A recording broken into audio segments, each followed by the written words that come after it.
amumpitire abantu bali wammanga njagala mutagingira omukulembeze wange omulonde Kyagulanyi Ssentamu musaba bereko wano ku programu ene dakika nabizina basatu zokka omuntu yena amuliranya solo mutusizo baka buno njala muntagingire abalwanyi mwe nabe nchuka abogezi aba commentinga aba sharing aba postinga mwe nambe etaka kuwana ku video right kuba na message mjalo bapa singiro bawa njala muntagingire yoseliti bahaburwa lutabayisiro mutano wa kale kyensere mzide sanga bisibe njala muntagingire osi wekitale ya prison njala muntagingire osi wekitale ya prison omukulu oyo ne yabereko wano kansubire wano njana abatuse bulungi nnyo maroba tumamanyage wano mukulu wa Kitalia osi prison Kitalia mambo bomita Hussein aikomundu osi wa Kitalia kwetaka ko video bakuyita mangu nnyo kwetaka ko bulungi nnyo nakabinja ko akatulugunya abasibe Kitalia nawo kwetaka oberenga kuli ku video kuno ndoza nja kwetaga abazadde mwenna nja betaga nja kwetaga abantu bano wammanga njala mutagingire ba coordinator ba national platform abera mu Busoga region mwenna then oluvannyuma muntagingira akabinja kana akaba NRM omuli ba ministers ne bakada ba NRM muli Jimuhwezi mwetagano Kasule Lumumba David Kabanda ne ba high ranking officers abamu balakisiye magamaga namwe mbetaga mbereko kuno ku video eno kuba mbetaga bulungi nnyo alright nabo mbetaga basigadde video bajja gisangayo mpola kale nga bulijjo tusoka kuyitako mu bintu bya fene tulyoka tugenda ku video andese tugenda kola information esa dakika ntono nnyo then ngenda kutama simu muwenga kye muteesa then ndoza tugende maaso nga bulijjo ndoza kamalo kuyitako mu nsonga zino wammanga nga bulijjo ndoza tugenda tandika na Kaloozo kale tuva Kaloozo kale tugende ku Kigula Lodge mpisewo bulango bwange bulijjo then tusomule video kati njagala tusoketa Kaloozo kale tugende ku Kigula Lodge era batumiddeko mwenna abanyumirwa akaloozo buli program gyenkola emyaka gyonna gye mbadde ku social media consultant buli bulungi batumiddeko mwenna abanyumirwa akaloozo mu Kaloozo kaleero kagenda eri mwenna bannayuganda abasuubira okubinyika mu nsuwa okwolekera ensi z'amagulumiro okunoonya emirimu oba okunoonya obulamu obuddako wiiki eno ndabye emiranga mingi ku social media abaana bannayuganda bafiiridde mu nsi ez'enjawulo nga famire zaabwe ziraja n'abaana baddizibweyo nalabyeko ne wiiki eno nendako omuzadde omu ng'ali mu kkaaba amaziga agajjulujjulu ng'ayagala abantu sekino bamuyambe okutaasa omwana we ayolekedde okusalibwako omutwe attibwe olw'ensonga nti alina emisango gye yazza kati mu Kaloozo kaleero ke njagala mu kansale mu katambuze buli muntu yena asobola okukafuna gy'anaaba ali mu nsi muno bw'oba tonnafa tewevumanga nsi kyekikulu kya byonna mu Kaloozo kaleero ate era ennaku esanga muntu oba ennaku zisanga basajja kyovula nti omuntu yenna atafuna nkobuzibwa okusanga ennaku tomanya ensi erimu ebizibu naye tulina enjogera egamba nti butamanya tebukugisaako musango ate era n'okumanya omusango tekikufuula muntu ali awo nti gwe olw'okuba wagumanya tojja kuvunaanibwa bajja kukuvunaana mu Kaloozo kaleero kengendo bagamba kanono kagendagendera mwenna abantu abatambula n'abaali batambuddeko n'abasuubira okutambula Kaloozo kammwe leero mu kusookerera nga sinagenda yeeyo njala sooka kusaasira omuzadde oyo eyabadde akaba amaziga agajjulujjulu ng'akabira mutabani we olw'okuba nti bagenda mutta mu ggwanga lya Saudi Arabia maama njala kugamba ekigambo kimu njagala obeere mugumu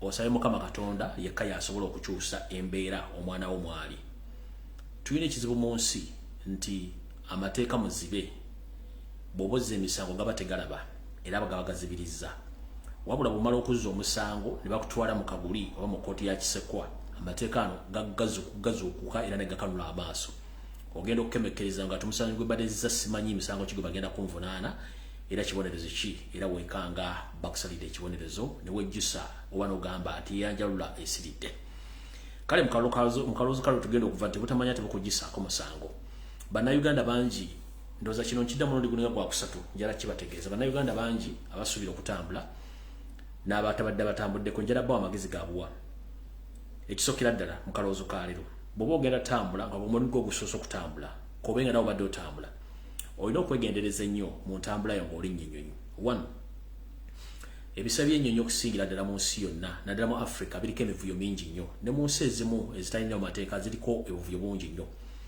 Osobola okuva e Uganda nga ensawo zo temuli mu kintu kyonna kya bulabe ebibulamu n'otuuka ku kisaawo ekirala ng'ensawo bagiswitchinze ng'efaanana ddala eyo nga mulimu ebintu eby'obulabe biyinza okutuusaako obulabe. Ekyo nagwo omuzannyo gyeguli. Oba osobola okuva eka nga tolina kintu kyonna kya bulabe ky'otadde mu nsawo zo n'otuuka ku kisaawo Entebbe n'owaayo ensawo yo bulungi nnyo ne bacheckinga in ogenda otuuka gy'olaga ku destination oba mu transit okugyayo ensawo yo nga poliisi yakulinze dda nga mulimu ebintu eby'obulabe gamba ng'ebiralagalagala n'ebintu ebimu bitakkirizibwa mu nsi ezo ne weekanga nga osigadde waawo naye nga tolina kintu oyinza okuba tokimanyi obadde okimanyi. So y'ensonga gye tulaba nti abantu abasinga obungi bafuna ebizibu nga bamanyi oba tebamanyi. Naye bwe bakukwata nga omanyi ne bakukwata nga tomanyi, bwe bakwata atamanyi bwe bakwata n'akola ki n'amanyi kubanga ensi zirina amateeka. Kale mama ngenda kugamba ekigambo kimu. Mutabani wo obanga kituufu kooti yamusalidde omusango gwa kuttibwa, njagala just omwolekereza essaala byonna byamusobako Mukama amutaasa olw'ensonga amateeka gamanyikiddwa mu nsi yonna, ensi ezimu nkakali nnyo ku biragalalagala. Okusinziira ku sitole gye ngoberedde ne bye mbadde ndaba, kigambwa nti mutabani wo ye kennyini ekikolwa kino yali akimanyi kyakola.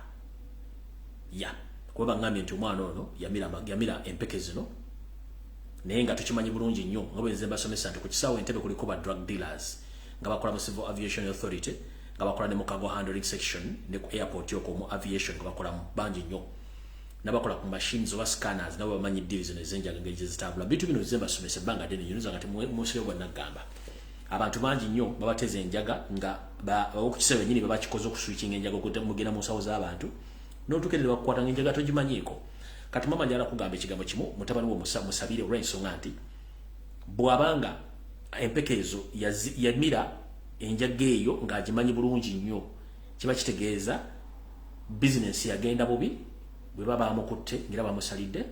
Just musabire busabizi Katonda ayinza okukyusiza eyo gye bujjako oba takyusiza kabaka muweddeko kubanga yamira empeke zitali za musujja yamira tamanyi yali amanyi. Of course business yali agimanyi kyebali bamutekali akimanyi. Bw'aba teyali takimanyi omuntu asobola kugandimira ebintu bino bintwalire nga tokimanyi nti embeera etuufu ey'okutwala ebintu olina biyisa mu luggage. So bw'otwala ekintu nga kyakumira bumezi automatically baba bakusomedde omuzannyo olw'okufuna ensimbi. Kale maama ngenda kugamba nti Mukama akusaasira yasabira omwana wo kyonna Katonda ayinza okukyusiza bwe kiba si kyekyo Katonda amusaasira. Ngenze kumwa batambula akaloozo kalyo njala bategeeza buli muntu yenna atambula for the first time ng'olina visa egenda mu America egenda mu Europe egenda luddawa. Njala bategeeza buli muntu asaba visa okusinziira ku kiki aba agendako. Waliwo asaba visa ng'agenda mu conference agenda mu seminar, abala mugenda kukyala visit, abala mugenda bugenzi kubeerayo, abala mugenda kusoma. Visa za njawulo. Naye kati buli afuna visa eyo oba ogenze ku seminar oba ogenze ku musomo visa eyo gifuna nga one way ticket oyinza okufuluma n'otadda, which is okay as long as nti onoonya kufuluma ggwanga eyo. Naye ebiseera bisinga abantu baba reportinga ku bisawo ne babaza olw'ensonga ezimu oba endala. Wano wenjagala osooka obatangalizaamu ng'omuntu amanyi nti ogenda tambula oba ogenda Canada oba ogenda mu America, olina okugoberera ebintu bino wammanga. 1 bw'oba olina visa nga ya visit oba ya seminar, teri seminar esukka wiiki kyekisookera ddala, teri kukyala kusukka wiiki 2. Ate abasinga obungi muyinza okukyala oba mugenda mu seminar nga mupangisiza hotel, nopangisa hoteli nogipangisa ngoba ogenda kubeerayo katugambe ewiiki 3 n'ogenda obukinza hoteli wiiki emu. Bwe bakubajja kubuuza sente zinakubeezawo ziruddanga nazo tozirinaako, era ekyo kisiba nti baga oba ogenda ofuluma eggwanga beera kontisi ne sente entonotono ezisobola okubanga zikuyamba okuba ba immigration officer baba bakubuulidde nga bakebedde osobola okubanga obalizoninga nti sente weziri. Ekyo nakyo kikulu nnyo. Nenjala kugamba ogenda kukyala otisse engugu olinga asenguse nti Uganda togenda kuddayo, oleeta abantu bali ba migration office okwebuuza waayo n'atisse ensawo nnyo oba 3 ensawo ennene nnyo ng'agenda kukyala, ekisobola okubaleetera okunaga nti omuntu agenda kudda, kisobola okukomyesa ku kisawo ne bakuzaayo. ogenda mu seminar otisse ensawo nnene wa bbiri zonna nnene enzibu ekyo nokisobola okukanga migration nagana omuntu otagenda mu seminar alabika tagenda kudda okitegeera kati njala bawa amagezi yeso oyinza okuba ogenda ku seminar nga togenda kudda ekyo kiri gy'oli naye leka kuleetera bali mu migration office okutandika okufuna ekifaananyi nti omuntu engeri gye yeetisseemu alinga n'ennyumba azze nayo mu nsawo muno mutwale ebintu bw'oba ogenda kukyala naye ng'omanyi togenda kudda genda ne ka hand luggage akatono bulolo bwa hand luggage obugenda mu nnyonyi nga busobola okugenda mu piya ze engato bbiri empale zo 3 n'essaati 3 onootuuka n'oyiyizeeyo ng'oguzeeko ye ng'oli eyo so si kutwala suitcase ennene olinga atagenda kudda ne migration office agenda kukutya agambe nti why ono agambye nti agenda kukyala for 2 weeks ng'alinga asenguka tagenda kuddayo ekyo kireetera ba migration office okwebuuza waliwo ekitata era bakutikka n'okomawo so mwegendereze nnyo bakola ebintu ebyo kuba abantu bangi beera ne visa nga ziri genuine air ticket biki naye nga gwe kennyini endabikayo entwala gye weetisse engeri gyeddamu ebigambo nga nayo tewa maanyi so ebintu mubyegendereze nnyo ekyo nga kivuddeko nga nfundikira akaloozo ka leero buli muntu yena yandiyagadde okutambula ng'ogenda fuluma eggwanga Uganda oyagala kgenda mu nsi endala njagala osooka omanya ebigambo bino wammanga ensi ziri zirina amateeka n'ebiragiro era amateeka gazo gakola ensi ziri okuva lw'ogiyingidde okutuuka w'opangisa ezisinga obungi zirina kamera zirina street cameras zirina buli kimu era amateeka gaayo gakola owulidde muganda wange mateeka bwe gaba gakola olina okuba omwegendereze nnyo gw'omugwira tosinga munnansi buyinza na biragiro oyinza okuba nti oyingidde ensi noza nti oli w'amaanyi nnyo okusinga munnansi ojja kukomekkereza ng'olusuddemu akaba sinakindi nga ogenze bakozizza ewammwe kale kekabadde akaloozo kaaleo katutandike ekigula lugi then tulyoke tutandike video butuufu yandeese kati njagala ekigwa lugi kyalo njala kiweereza mwenna ba comrades abali mu struggle ba comrades mwenna abali mu struggle njala bawe ekigwa lugi kyalo mu kiseera mu kitambuze ku social media yonna ekigwa lugi kyalo mbatumiddeko mwenna abakinyumirwa nabagamba nti twolekedde akaseera ak'akatubagiro mu byobufuzi bya Uganda naye mbajjukiza nti nze mu kalulu ka 2026 siriira situukayo ekyo nkibajjukiza akalulu ka 2026 siriyo era situukayo sikalimu nze njala kujjako mu 7 as soon as possible siri mu kalulu era temunsubira ngenda kuba akalulu k'omuntu konna oba campaign y'omuntu yena nowhere segenda mu kalulu naye mu mbeerere w'essaawa zino nga tukyalwa n'okujjako mu 7 njala bawa ekigwalo gikyaleero ate mukiwulirize bulungi mu kigwalo gikyaleero ngenda kijja mu lugero lugamba nti akufumbira ey'omutwe omufumbira yabigere ne mwenkanya evvumbe akufumbira ey'omutwe omufumbira yabigere ne mwenkanya evvumbe ekitegeeza kitya nti omuntu yenna bw'asala olukujjukujju oba olukwesukwesu nga ayagala akusinge ensumika mu ngeri yonna naawe ate olina okukyusaamu n'omusalira amagezi agasinga ku abo ge yakusalidde kubanga buli muntu tewali ayagala kukola kufiirizibwa buli muntu ayagala kukola kuyitamu kati bwe yagala kukola kuyitamu oli ajja kufumbira omutwe bwe kyolina okukola naawe mufumbire yabigere olugero luno ndwogera nga ndutegeeza kubanga nawe ngenda okumaliza ekigula lugi kino mukitegere bulungi nnyo mu ngeri emu gye munaategeeramu ebiseera bisinga mumanye ennyama gye tulya mu ziwoteri ez'enjawulo zitoninyira ennyama y'omutwe yanjawulo n'ey'ebigere yanjawulo byonna biva ku nte naye bw'obanga oyokya oba okalirira omutwe gw'ente guvaamu omukka ogwo oguwunya gwe tuyita evvumbe era naawe bw'obanga naawe oyagala okwenkanya evvumbe lyo liraafu lyali mu kwokya okuwunyisa mu nnyumba oba mu kiyungu naawe olina kufuna bigere bya nte naawe n'obikalirira empunya yemu ey'omutwe gw'ente bwe guwunya n'ebigere bwe biwunya kituyita akufumbira omutwe omufumbira bigere ne mwenkanya evvumbe lwaki mbaleetedde olugero luno mu kigula lugi ensonga yino wano wammanga ku lwokusatu lwe tukubye emabega wiiki eno gye tufundikira wiiki eno ku lwokusatu bwe naliko nabagamba nti Yoseri ateekateeka okuddamu okuwandiika buto abatamanya ngamba bagenda okujja ku social media kuno ku bwenyi bw'ekitabo eri ku TikTok ne ku Twitter nga basukka mitwalo 3 era ng'ekitebe kyabwe ekikulu kigenda kubeera mu bitundu by'ekyambuga eyo Yoseri kyalina office nembaga nti abantu bano bagenda kusasulwanga emitwalo 50 buli mwezi okubanga bakola emirimu egyo mu mirimu gye bagenda okukola mwe muli okuvuma okuvoola okutyobola Robert Kyagulanyi Ssentamu n'abamu ku bakulembeze ne mbaga nti bagenda kuba bakozesa ebifaananyi bya Kyagulanyi oba ebyenkyukakyuka ate okubanga bavuma abantu b'enkyukakyuka nga ne president bw'omutwalidde. Kati njagala bagamba ndudde ku social media kuno entalo manyi bazirwana manyi kye bayita okuteekateeka entalo naddala ku mutimbagano kuno. Kati mu kigula lugi kya leero we bagambidde nti akufumbira omutwe akufumbira bigere ne mwenkanya evumbe. Essaawa zino tukimanyi bulungi nti Yoseri mu kifo ky'okuteeka amalagala mu malwaliro ssente azizza mu byabufuzi azizza mu diversion kyali mu kukola essaawa zino. Era kyova olaba badde atusibyeko eŋŋambo egamba nti abaana ba Nuupu bavuma so nga ate munne tetuvuma. Munnange yeyakyawa okutegeera yeyakyawa okubuulirirwa nti omuntu bw'omugamba nti gano ge mazima ate anyiga nnyo okusinga omuntu amulimbye. Kati ebiseera ebisinga Yoseri ne banne tebaagala babulira mazima baagala nnyo obulimba.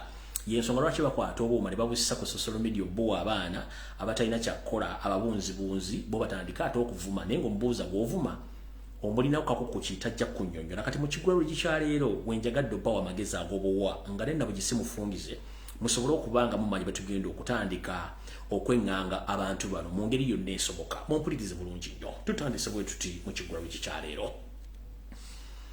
Gwe wenna nkuwaga abuwa nk'oyagala ensi yo nga tosobola kujeebwa enyibo n'obuteeka ku mutimbagano kuno n'obwoleka ensi nga bwe nkikola abantu abalala bakikola oba ku TikTok oba wano ku Facebook oba ku mitimbagano emirala. Kati gwe ng'oli mulwanyi wa ntalo eno gye bawandiikira ebigambo ebikawufu ng'omususa eno gye muyita comment section. Buno bakanjala bugende eri abo aba night shift fighters abakola shift ey'ekiro n'abakera ku makya ne mukola shift ey'emisana. Wepo ne ba 90 dancers oba abasezi b'oku social media abalwanyi kuba waliwo obudde butuuka nga abalwanyi abamu beebase ate eriyo abakola ekiro nga bali ku shift ey'ekiro nga ate ba 90 dancers basezi mukola comment eri abakwatira nsawo namwe buno baka bomwe. Engeri Yoseri gyagenda okusasula abantu bano buli muntu $5,000 ng'amugambye aggulewo accounts 10. Kati munnanga akufumbira omuto omufumbira abigere. Engeri gye bagenda okukozesa ebifaananyi byaffe obifaananyi bya president okugulawo account okuvuma tugenda kukyusaŋŋana oba tugenda kuwaanyisiganya bo kye bagenda okukola naffe kitugenda okukola.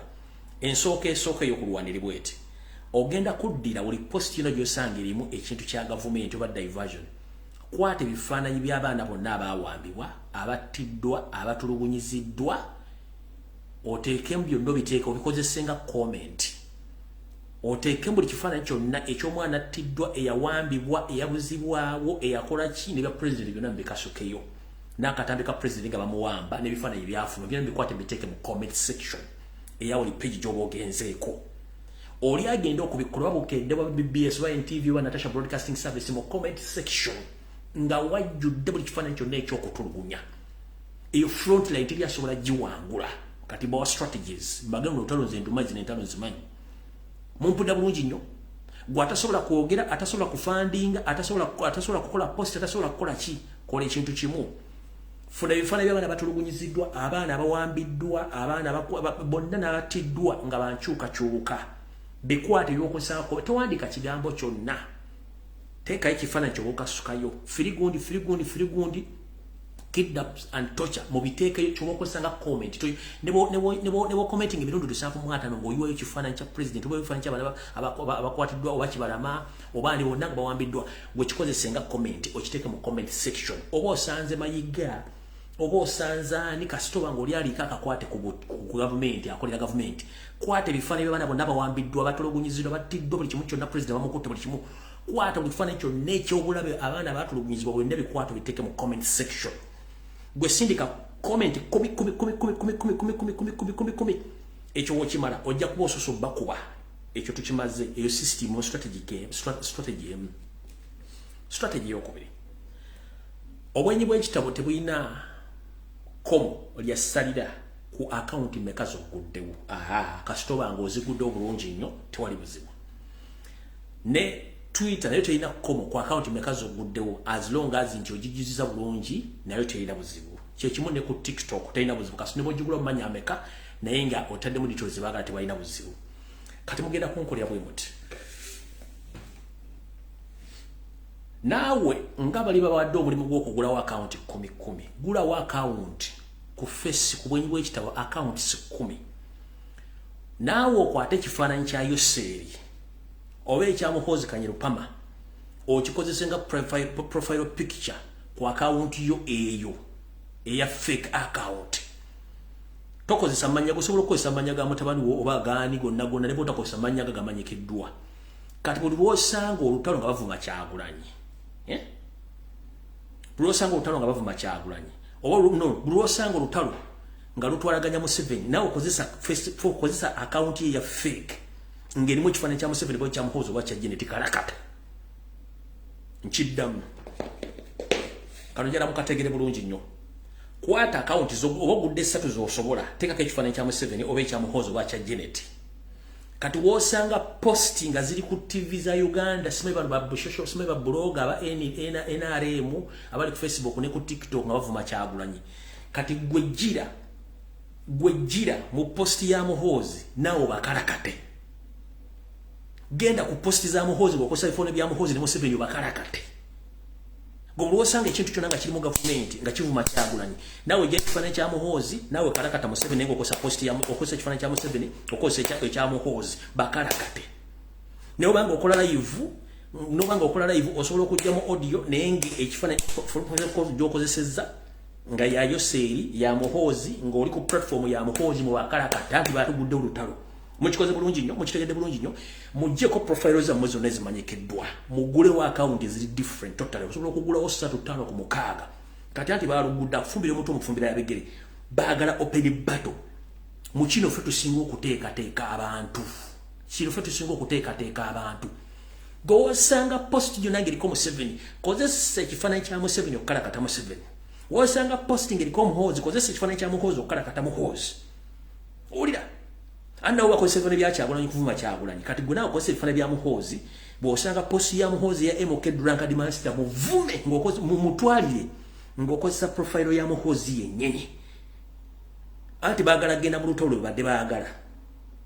Bino by'okujja live byo mubitulekere kati ffe tugakubana ba shift warriors ne badde warriors ababeera mu comment section n'okupostinga mu kimbo eyo strategy mugenda bakwa ne banajja emitwalo 10 esooka mugitegedde bulungi nnyo buli wootuuka ku kibanja kya TV simanyi BBS NBS simanyi ani teeka buli kifaananyi kyonna ekiwa okuwamba abaana okubatta bu video wona buteeke mu comment section toyomba nabo gwe sirikolaaze.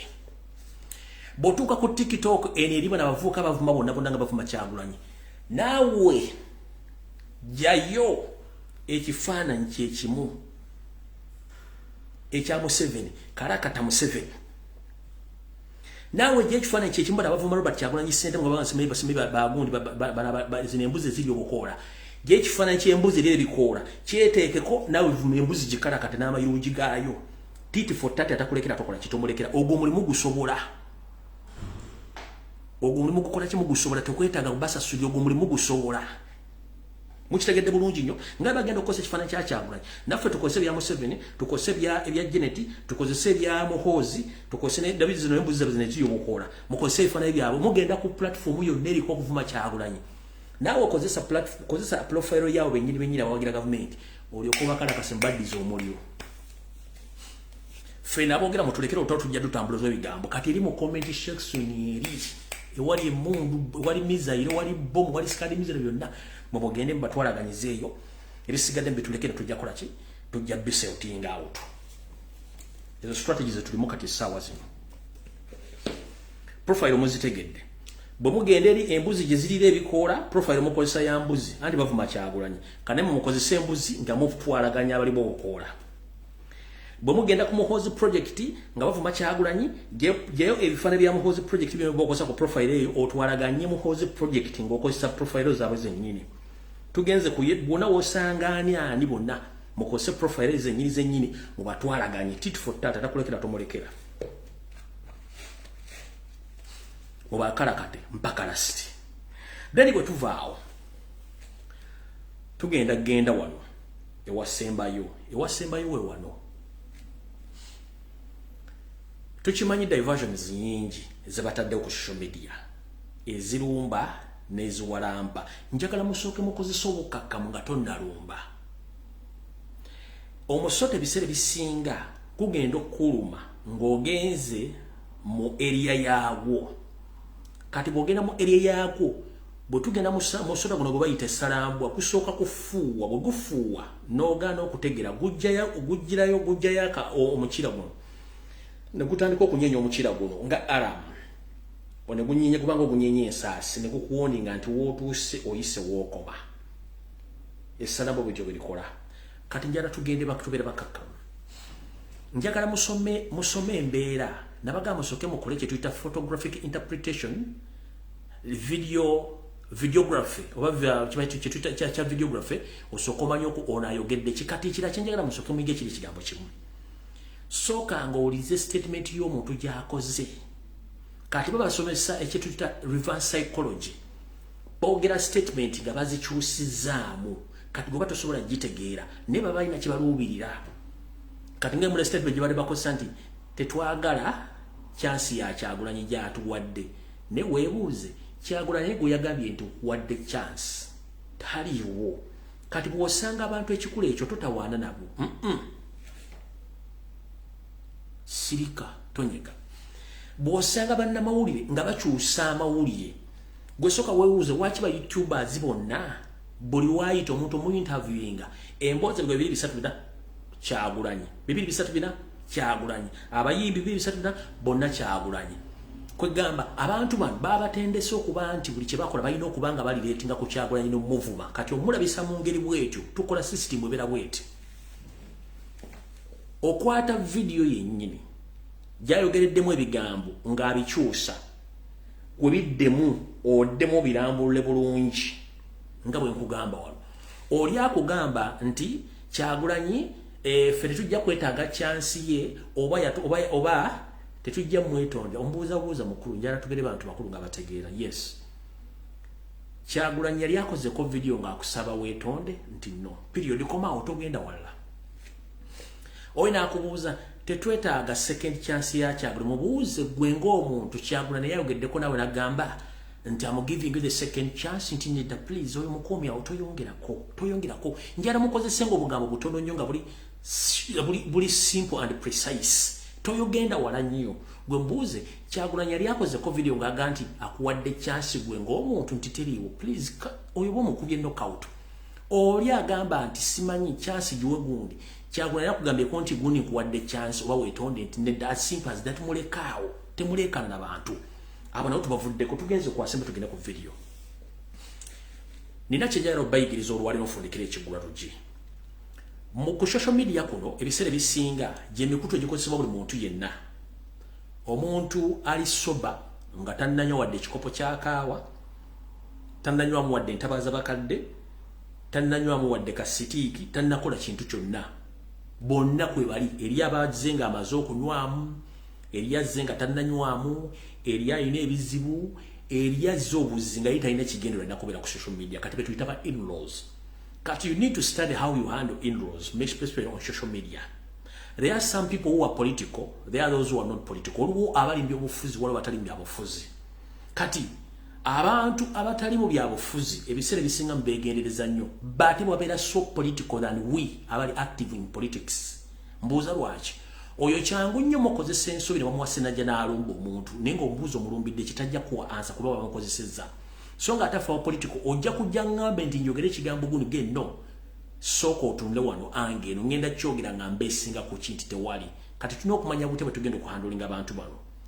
First and foremost, mu politics kutunulagana mukamwa. Asinga okubeera ne points z'okutunula mukamwa yabeera wina. Ekyo bayita politics muwanyisiganya bigambo. Naye omuntu baba lakinga idea oba ideology mu politics era aluuzinga. Kati bw'aluuzinga agezaako nnyo kudriving oba okutwala mu lutalo. Kati ebiseera bisinga tokkiriza nga muntu kutwala mu lutalo. One, tuyinayo abantu nga tebakyasoola bula baswaza buswazi. Kati ye ayagala kudraginga mu lutalo lwakuswaze. Njagala twewale nnyo omuntu okudrivinga mu lutalo lwakuswaze. Tubeere bakala bango wana musotando kama mu kisoko kalumirawo. Kati oli bw'agezaako kutwala mu lutalo lwakuswaze no gamba hold on eyo sigenda genda oteekawo limit. One, singa osanga omuntu nga talina reasoning capacity esobola ku articulating issues oba kubuulira nti kino kiri bwekiti kuba Museveni ne tebakyanda kye batugamba ojja mugamba real fact agenda kuwemula okitegeera agenda kugamba real fact agenti agundi walya no problem bwe mbanga nate nenywa n'enfuwa n'ofuwa so as long as ndibase kufuuyidde that is it kati abantu basinga obungi balina mentality tibuwemula omuntu ajja kudduka kati njala soka bayigiriza nti omuntu bwakugamba nti olimbwa naye nga tofaanana mbwa tebakutiisatiisa ekyo kibeera bulijjo kubanga ezo tactic bazikozesa buli lunaku nti omuntu muwemula dduke no oli bwakuwemula just kitwale nti akiwemudde talina kyazaako ekyo ekigambo kyabadde alina okukozesa okulooza nti agenda kuswaza okola eki odduke no ebiseera bisinga omuntu bwanga oli mutiitiizi ng'oli mu field eri so sensitive ng'ebyobufuzi oba owedde lwaki kambawo ekyokulabirako president waffe avumeddwa ebivume ebijjuza East Africa ne Africa as well naye buli lunaku atulwa n'analyzing ebivumo nga n'abamuvuma tebasobola kutuuka wadde akoota waali n'agamba no on behalf of this nation and those who can't speak let me stay firm ku nsonga zino n'asigalawo era tayanukula nnyo muntu wadde amuwemudde no takikola asigala firm kati njala basaba basing on the reality okusinziira ku mazima ge mulaba ku nsi yammwe don't be scared about the abusers. Don't be scared about the abusers or the bullies. Let nobody distract you using abusive or vulgar language. No, that's not a strategy. Strategy ain't. Bobango kena kumachano genda muzikiti. No sarango kola Allah ngoyagala mazima. Omuntu ng'omanya oli ku mazima oli ne bwana akuvume ebigambo 7 Katonda agenda kubeera ku sayidi yo weewalanga nnyo okwogera ebigambo nga tobikakasa togendanga mu lutalo nga teweekakasa ofiiranga ku mazima dani okufiira mu bulimba kubanga ffenna tukimanyi nti mu ggulu bwe tuli baakutuukayo tulikozesa mazima embooka ezikuba omuntu ayogera amazima size zigenda okuba omuntu omulimba oba omubbi kati njala kugamba eyo tactic y'okubavuma baagirese kuba Museveni akimanyi nti ye politics gwabadde akola all along wa blackmail propaganda divide and rule kati bye twagala okunalolinga tubifunze tubenga propaganda blackmail divide and rule tekyakola tukirabe nti kati gekyali mawulire nti bakuvumye nti osinika ebinyo what is osinika ebinyo as simple as that tambulo vewo genda okolebira utakufuta kumalira budde oli akomode nti olinganga embwa do I look to be a dog no tambulo gende njala bayigiriza ebintu bingi olw'ensonga abantu bangi batyo bavuma nenge oli okuvuma tana kyabaakugyeko mulina okusooka okuyiga okwecontrolinga kubanga bw'otasiba busungu ebiseera ebisinga okola mistakes ezirwa njagala kuba nti abantu abasinga obungi abali mu makomera 25% baliyo lwa busungu bwetasooka kwebuuza kino ngenda kikola what the repercussion of the outcomes kyengenda okukola waliwo abantu nga bo bakosa system ya provocation kwe kucyokereza bakuyita okukyokereza wo omuntu okukola ki omuntu okukyokooza to provoke omuntu nga provoking okukyokooza alabe ogenda kureacting otya kati mulebedde bitambula ku social media oli najja nti nze good political party bagiyita so and so era nga mulimu amanya agafanagaliza ku gammwe kati oyo tumuwa temumuleka ekyo bakiyita provocation kati aba ayagala mutandika okumuwa relevance mwogere ku ye just go silent afene ekintu kye oli najja nateeka omuntu mu mboozi watalina kuba just go silent oyina aganja gundi Kyagulanyi ali kino ngolaba Kyagulanyi takiriiko ate omuntu gwe yagala bamuvuma onyiiga naye njala bayigiriza ekigambo kimu bw'obanga omuntu takuliisa takunywesa takusuza takupangisiza takuyamba tasobola kuyamba bambi tomuwanga budde muleke tulwananga naye okitegeera kati bw'onooyiga system zino mu ntwalo tugenda muno mugenda kuba bantu bangi nnyo waliwo bakera ku makya wadde data nakuvuma Kyagulanyi omugamba ebiseera time ogenda tuuka nga ebivumo biwedde byovuma Kyagulanyi naye nga tekuli kintu kyonna kyongera kalulu ku muntu gwobadde kyongera gwavuma tekikwongerako wabula gwobadde ovuma byomuvuma biweddeyo nga ne bwogamba tolina kyogenda bongerako okujjako okubeerawo nga mugabugambe kuvuma naye nga kyovuma tolina kyogenda kyongerako abo nabo gye bali yensonga lwaki nti okuva Kyagulanyi erinnya byobufuzi basindise buli muntu yenna okuva Kyagulanyi bakomekeza bali luddawa ovaawo neffe abalina ideology information about politics na bikibe bitambula tulina ebyokwogerako bingi nnyo okuva mu Uganda lweyafuna independence okutuusa olwaleero ebintu ebiri political ng'osobola okyogerako nekinyiiza omu that is the fact okitegeera tubagambye katuwaluka video kano kigula lujinga tekiwanvuyemukko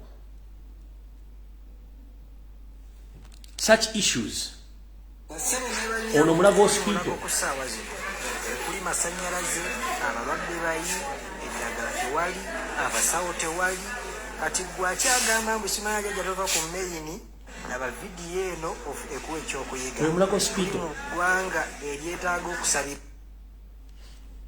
eddwaliro lyavuddeko amasanyalaze complete olunaku lwajjo nga teri masanyalaze kati tulina ebintu bingi nnyo ebyokwadresi nga betulina okubuulira eggwanga kati budda kuba ne batalina idea kubanga bamusindika okwogera nga kyagenda okwogera takimanyi kyagenda okudifendinga takimanyi bamuwadde emitwalo 5 amuwadde emitwalo 5 yabbi buwumbi kati n'omuga tasobodde calculating emitwalo 5 gye bampadde ku bundu babba enguudo kwe bayita oli avuga V8 gwe otambuza bigero linga mbaata kati oyogera mugamba ki tulina ebintu bingi nnyo ebyokubakubisa bano abantu tolekana na bano bakubisa ebintu exactly omukuba ekintu nga nekimukwatako kikwata ne ku system y'enfu as simple as that kati ngera bagamba system gyembaga mu kitwale bulungi nnyo temulwana na bayaye bano kubanga bo eri abantu nga bo bagenda bateekaawo kukyokooza kuwembula ngalo kyanta kwana kuvuma ogenda kuva ku mulamwa nonjala bayigiriza okuvuma tekukujja ku nsi yo kujagala era tekukutiisatiisa fe abakazi ebivumo batumia abasajja ku singo kuwasa abakazi asingo kuwasa abasajja bakuvaako dda nkiddamu ebivumo abakazi bavumya abasajja ku nsi kuno singa abasajja okuwasa bakuvaako dda singa abasajja okujoga ko bakoze ku bakazi ne bana Uganda mu nsi yonna gye bali singa abakazi okufumbe bakuvaako dda niyo yaga nti kambeereyo bijja era with the time kigenda kigole kitira mudda mufumo ne mutira bulungi kitegedde bulungi nnyo ne mutira bulungi so embeera ino okubeera toluza mugenda kubeera ku museto buli kaseera mugenda kusanga obusozi obuwonvu n'obuki ne buwonvu n'ebikko mu mbeera yonna esoboka so kati ekyo kibagambye totyanga kintu kyonna bwobanga okiyingiddemu eyeyambudde tatya kiddako aba yeyambudde mukitegedde bulungi nnyo so temuddamu okutiitiira oli bwakuwemula as simple as that mu reasoning ne issues eziriwo eziri practical tomuwemula kubanga ezenkanankana n'ebisiki tezaaka tukozese ekintu kimu tuyina ebintu bingi nnyo ebyokwogera ebyokubuulira abantu babitegeere so si kuwemula temulwana abantu bagenda kuwemula mbaleke tuyina ebyokukola bingi okitegeera so awo tuvuddewo katugenze ku program eyatuleese obulungi ekigulalo gye kiwedde kansooka episode buno bulango bubiri tuleke tugende mu maaso mu program eyatuleese olwaleero munansonyiwa tuttemu obudde bungi nnyo malina okusomesa si kyangu kansooka episode buno bulango obulango buli busatu bwokka the third annual gender based violence y'omwaka 2024 ejatandika nako z'omwezi 29 omwezi ogwa November ekumekerezebwa ngenda kuza omwezi lumu December 2024 omulamwa gender based on violence and intersectionality okwewandiisa n'okubuuza ebiddako ojja kubira ku mutegesi wa semina eno mu ggwanga erya Canada ng'ali ku +1 647 929 0340 njiddamu essimu eri kasaalaba emu 647 929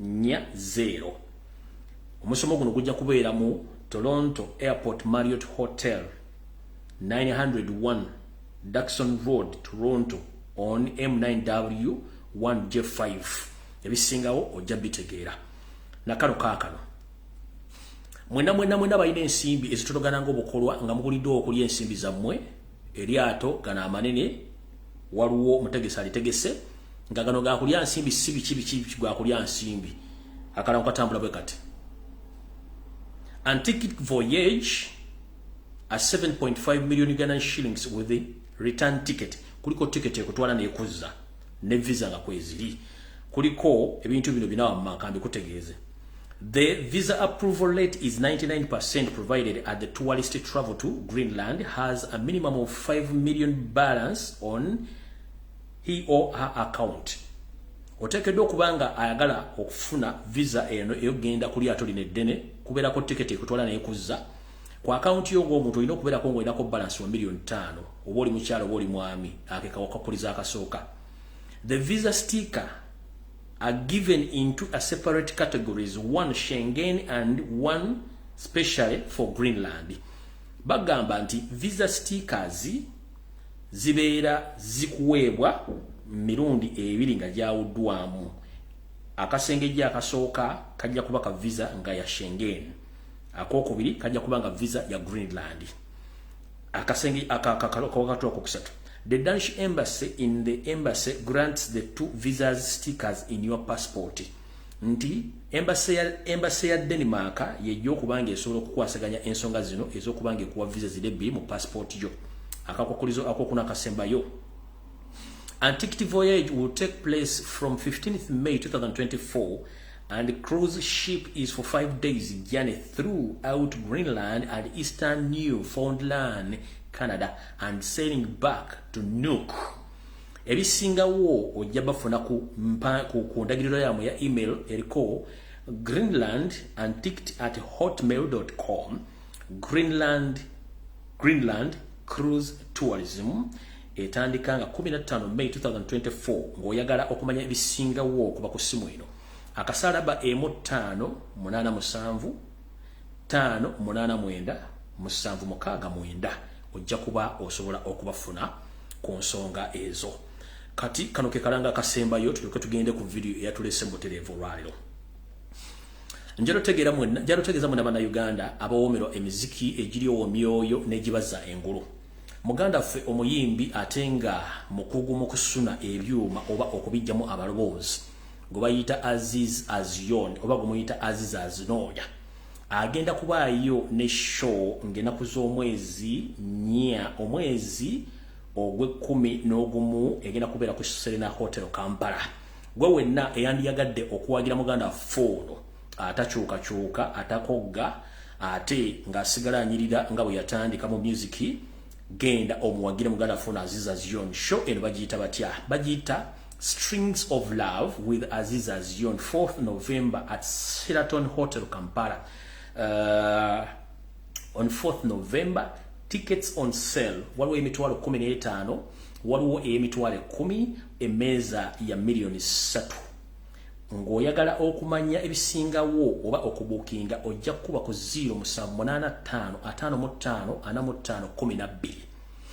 Abasponsorize nebisigadde mujja bisiga ku mitambagano egy'enjawulo naye nga bambi basambwe mwenna abantu abagala enkyukakyuka n'abagala music wa Uganda mugende muwagire muganda foono Aziz Azion ngenda kuzo mwezi nya omwezi ogwe-11 omwaka 2023 kubanga musajja muyimbi munnabitone ate ayagaliza bayimbi banne ate era naye muntu ayagala buli kimu nga mmwe kimwagala okuba nakyo mu nsi nga bulijjo.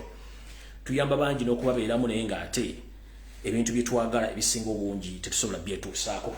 Kati jala tandike bwe tutya. Twagala kujja social media mu mikono gy'abantu abatamanyi nsi bwetambula. Era twagala kukyusa nsi eno abantu bave balina okimanyira egende wetandikira. Nze mbagamba nti eggwanga Uganda Museveni yalifuula y'abanyi bamwenge n'abatamiivu okubajjako yafuga eggwanga. Katandike ne ka video kano. Ebibalo by'ensi yonna ebyakakolebwa ekitongole ki World Health Organization mu 2023 byoleka nti Uganda y'emu ku mawanga agasingamu abantu abawuuta enguuli. Alipoota eyanika Uganda ng'ensi y'abalujuuju yategeeza nti bano mu mwaka gumu bawuuta lita z'enkangaali obukadde 12,200 nga guno gukubisaamu ogunywebwa abantu bonna okwetooloola Africa. Wabula nga buli mulimu bwe guba n'empeera Ministry y'ebyobulamu egamba nti eyo sigenda agende Ministry y'obulamu awo Museveni byakuteeka nti bannayuganda mu kunywa omwenge mu nsi yonna mulinayo ekifo tewali kira kubanga baagala mbere batamiivu muleme kumanyako kigenda mu maaso mu nsi yammwe. Kati katutandikire watusigaze dakiika ntono nnyo. Consultant Ossi wa Kitalia prison otuuse omukulu gwe bayita Hussein ayina komundu omusajja ne Munyarwanda. Njalo tegeze gwanga parliamenti n'ebitongole birwanyizi by'eddembe mu gwanga. Abantu bangi bali mu gwangongo nga siba na Uganda wadde bongera Oluganda bongera ennimi naye nga abantu bano siba na Uganda okusinziira ku bikolwa bye bakola n'okutulugunya abantu. Njala kutegeza parliament ne gwanga lyonna nti ekitongole ekyamakomera mu gwanga kirimu abasajja ababbi era abatemu. Era nga bannaffe bonna abakwatibwa wadde babya ofuzi sibe bafuzi. Empisa gye bayisa mu makomera mbi nnyo. Endya mbi, ensula mbi na buli kimu kibi nnyo. Naye lugudde ku Munyoro omuganda kaseke. Omwami ono gwe bayita Hussein ayine komundu nga ye Ossi wa Kitalia prison musajja mubi nnyo ate mutemu.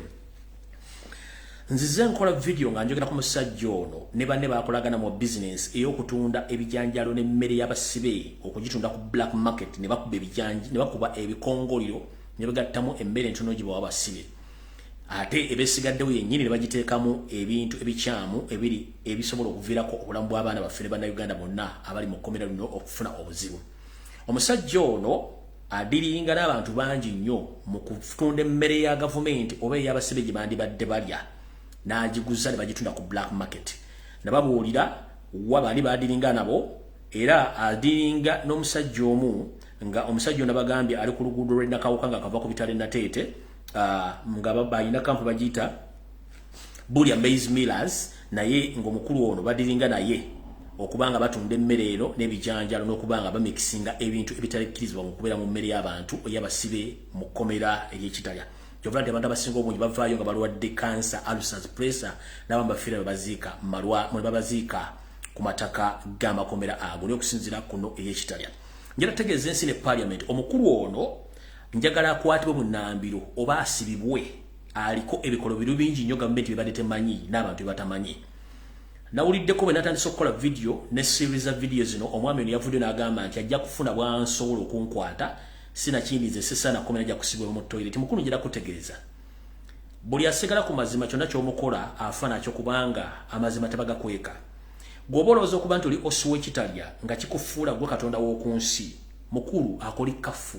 Ekyatufuula ab'enjawulo kwogera ensonga zino ensi nezitegeera kubanga ekkomera teryewalika n'omwana gw'ozadde asobolodde kutekesaamu. Kati Munna atandika okutiisatiisa ensi kubanga gwe kawadde niwe ekkomera eyo oba Ossi mukulu luno waluguliddeko pata kati kankutandikeko owulire. Omukulu ono y'omu ku bawadde oba ba Ossi bamakomera abalina ekikoosi kyabwe ekitunda emmere y'abasibe gye bandibadde balya. Mujjukira abasibe bano gavumenti ebalina obbaliisa ku makya mu ttuntu n'akawungeezi. Abasibe bano balina okufuna sabbuuni n'ebikozesebwa obungi naye byonna bitundibwa ku black market. Kati nkutte kuwa Ekitala specific Ossi mukulu Hussein ayine komundu. Omwami ono ayina ebizibu bingi nnyo. Ntegezeddwako omwami ono si mu kutulugunya abantu ku byalo bino wammanga talina mukwatira nsawo. Ng'avudde mu kutunda emmere ey'abasibe omuli ebijanjalo n'akawunga n'okuddira ate emmere yennyini bagiteekamu ebitakkirizibwa mu mateeka ne bawa abasibe ne batandika okulya ne balwala ne bafiira ku faamu z'amakomera gano teri yamwongeramu nsawo. Ono omwami nabagambye adiringa n'omukulu gwe bayita Andrew Musaasizi. Andrew Musaasizi ono ye boss owananyini kampu gye bayita Bulya Millers eneesangibwa nate ku luguudo lw'Ennakawuka eri ku mukono ogwa kkono bw'obanga odde Ennakawuka.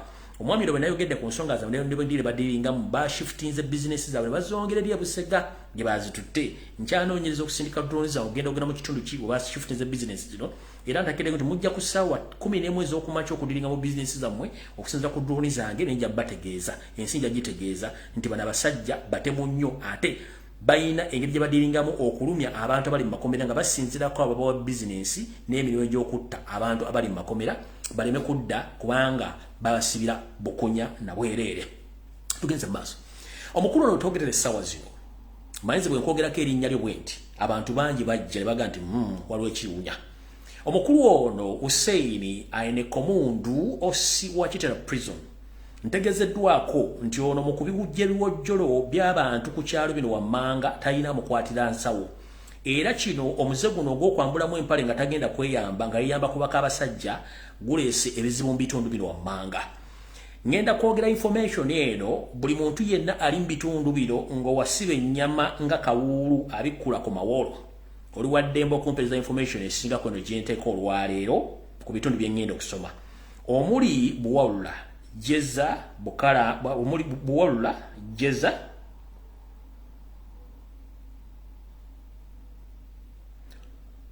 bukulula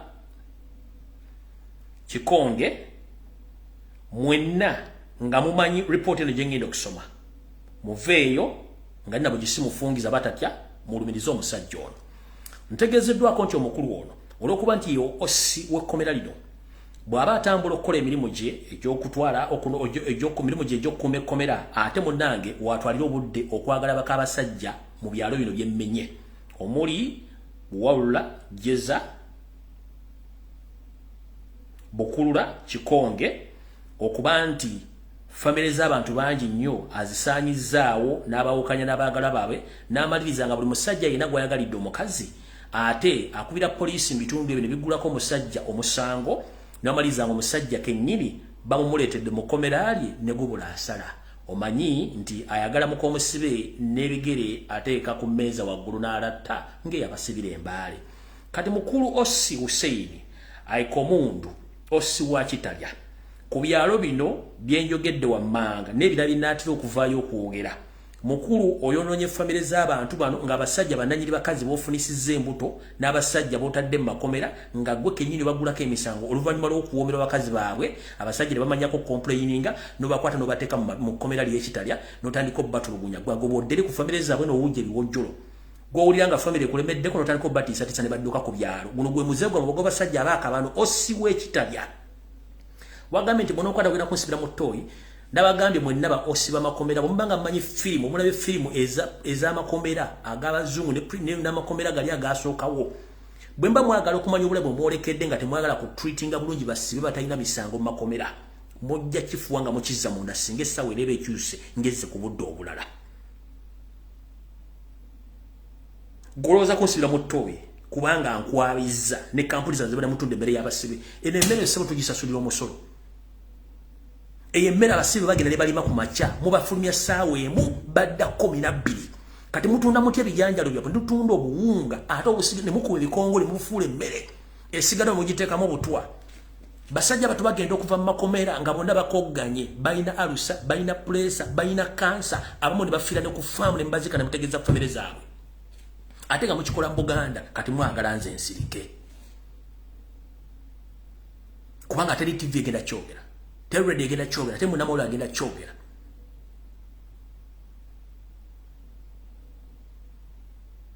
abaana ab'enkyukakyuka mbasiya ze bonna mbasiiza obulwadde siikibbe teri malwaliro n'omwana omulwadde kennyini mufe mutwala ku famba kubanga nti azifu tukyali mu silver regimes ziri omuntu yenna mukomera kasita complaining nti I'm not feeling well ayina ogenda mu siikibbe nafuna treatment until wagamba nti I'm okay naye mwe kiri ku record omwana yenna complain kati oli mulwadde kasita manyi nti omuntu ogwa is a political prisoner mumutwala mukuba n'atuuka ku faamu bagasobola abaana bangi bafiiridde mu kufaamu z'Ekitalya nga teri abagambako kubanga bakolera ku bikonda byakusaanya baana Baganda na Bannayuganda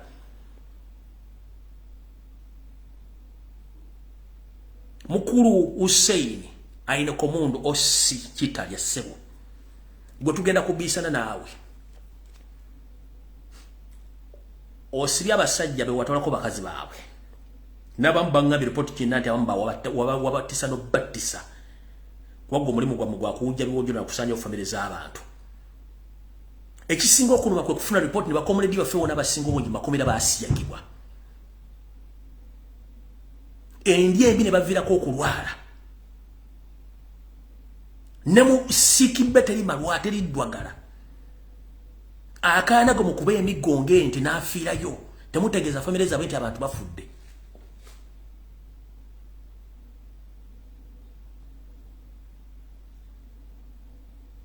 kyokka akakiiko ka paliamenti akavunaanyizibwa ku ddembe ly'obuntu n'okulambula amakomera gano tegasobola kujja kukola kye tuyita lolokoolo olw'omu ne gambushi nga amakomera gano ne gabuuza abaana bonna abakwatibwa twagala kumanya bali ludda wa bayita omu ku omu mujja kuswala mu paliamenti njagala luchenga lucheno kulwakwolu mugende mwambushinga makomera ago mukolera okolo buli muntu yena gubaleta mukole mamusaliro musango baba chaliyo makomera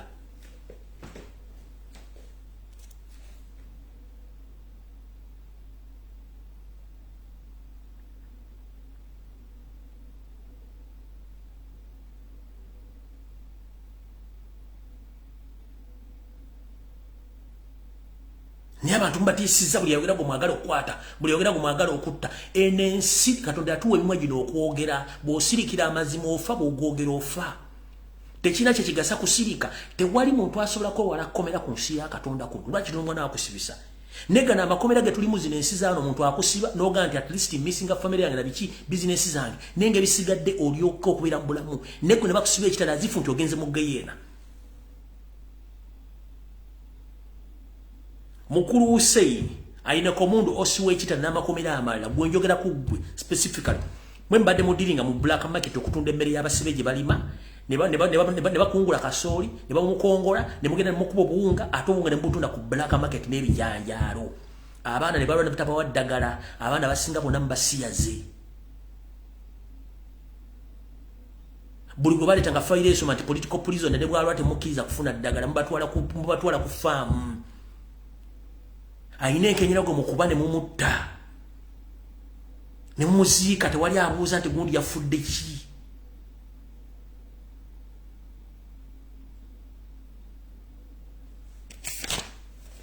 tujja kwatagana naawe kano katandika butandisi buli family yonna ey'omusajja yina gwotwalidde omukazi bwavayo complaininga mutandika batiisa butiisa nga nti I will deal with you era ekikomekereza nga abantu abasinga obungi bakwatiddwa ate bakwatiwa automatically baba baleta bulesi mu komerero litulanga ossi siga ekifaananyi ng'obadde semaka oyina amakaago n'okizula nti ossi wa kitalya ayenda ku mukazi wo n'otandika okomplaininga mu bantu bano ye n'akimanya nti watandisa okomplaininga n'akukwata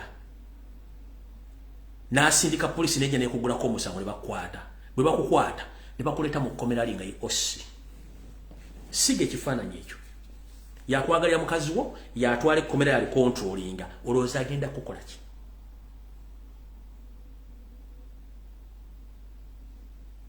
mbuuza mwabali kuno olowooza agenda kukola ki baga nti yagala mukamusibe n'ebigera awanika agenda kukola ki ebyalo bino bibenje bibino buwalula jeza bukula kikonge n'ebyalo ebirala byonna family oyononye family z'abantu n'abasajja mbattibwa twagojjamu empale buli family y'omuntu gyoma nti omukazi gwe weegombye omutwala n'okola ky'oyagala tokomye kutunda butunzi mmere akuteeka mu butwa naye teri muntu asobola kgenda kubuuza ku baana b'abantu abakwatiddwa misango egy'ekisiru kubanga parliament esobola kgenda kubuuza amakomera gali ku international level kubali kirali bali ku international level after every 3 months obukiiko bwa parliament bugenda ne bukiiko bulwaniride okubuuza abantu okukola lolokolo abasibe abali mu komera lino yenna buli komera lina specific number of the inmates abalina okubeeramu ekomera bali nko abantu 100 specifically balina okubeera abantu 100 naye kitajja bwe banga alina okubeera abantu 100 erina abantu omutwalo gumu basula batya balya batya bana batya era eddagala bafuna lisobola basobola okwera mu komera eryo nga n'emmere kennyini mugikwata emmere y'abasibe gye balimye ne mugitunda ku black market ne mukuba ebikongoliro abantu abo bafuula mbizzi golowooza ogenda kubeera ku nsi kuno okokanga tebakutteko musango you've already committed crimes okwagala baka abasajja otulugunya abaana bajja kubuuza accountability y'abasibe bakwata bonna ba political prison nga tolina answer gavumenti bwekyuka bagenda kussa mu kkomera kyosiga kyokungula tosiga sire n'ofunamu omwanyi aga amakomera gemukola n'ebikolobero mukola yo tujja bisanga the same system the same actions mukola zibajja bakozesaako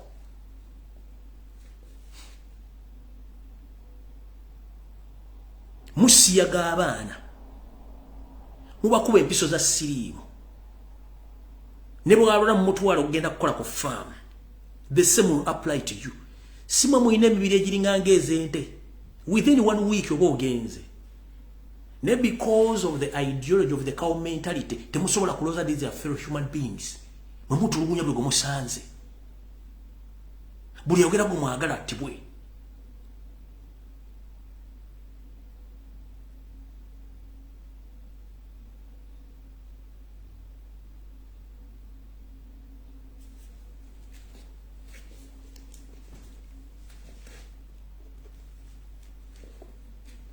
Gwe nkuvuddeko esimu yange eri public emanyikiddwa abantu abali ku byalo ebyo okuli edwa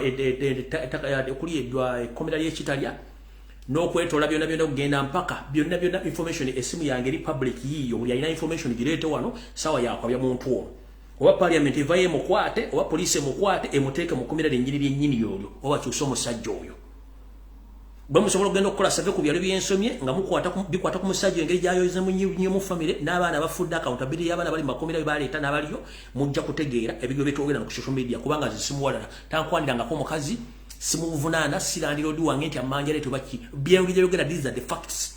Abantu bali mbulumi sobola kuzanya zino osobola kuzanya audio zino for the safety of abantu abampa information sobola kuzanya audio zino wadde okwogera amanya gaabwe. Naffe ne tukola search ku kyalo kumanya kye kigenda maaso so no mbijja bitegeera awo nvuddewo gwe nkutadde kati tugenze ku nsonga endala. Ngawe mbagaye mu kigula nti twolekedde olutalo sematalo wakati ku social media kuno olw'okuwanyisa ebigambo by'okuvuma n'okuvula n'okutoola erinnya ly'abantu abakulembeze abaagala okwesimbawo. Njala otegeeza eggwanga ne bannayuganda mwena bwe tukola emirimu gy'okolera ku social media kuno okulwanira eggwanga lyaffe nti wetulaga si walungi nnyo wakambwe mukko naye kye kigenda maaso olwaleero. Abasajja bano batambula kyalo ku kyalo nga bagenda bagulirira buli muntu yenna bamuzze ku sayidi yaabwe. Nenjala kusooka kubuuza yo seriti babulwa n'akabinja kammwe kansubire nti abantu b'Ombosoga region muzze bwe mumala okujja njagalako Jim Muhwezi, njagalako Kasule Lumumba, njagalako David Kabanda ne basenior officers abamagamaga military barracks kansubire nti mutuuse wano wetulaga wakambwe.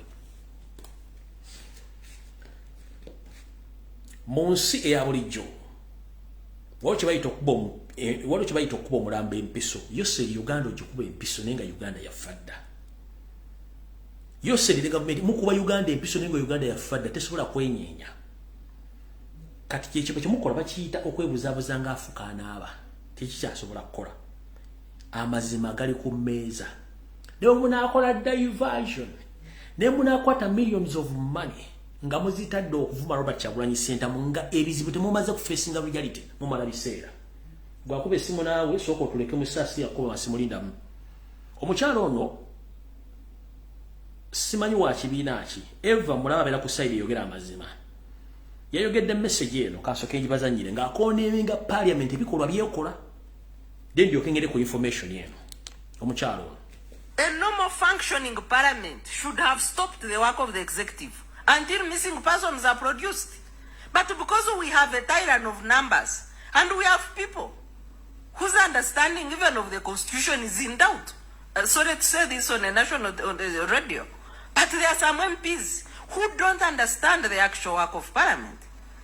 But if they did and they were committed to fulfilling their work as envisaged in the constitution, they should paralyze the work of the executive until when the act of torturing Ugandans stops, the work of kidnapping Ugandans stopped, because it is the army that is kidnapping Ugandans. What would you do here in that parliament? That halt debate and halt even the budget? Yes, refuse to suspend the budget until the executive is accountable.